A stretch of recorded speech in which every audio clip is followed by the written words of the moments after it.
Βαζελίνη έχετε στο μαγαζί? Βασιλή. Ναι. Όχι αγροδί. Ποιος εσύ? Τέτοιο λάδι έχετε, ελαιόλαδο?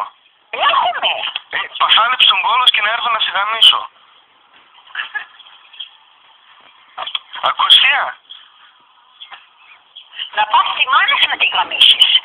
Εγώ θέλω σένα, έχεις πολύ καβλιάρικο κόμμα. Παλιό σου το και το διαβόλ. Χαμένο παρτάκι. Είσαι και Χαμένο παρτάκι στο φράσκελο. Θα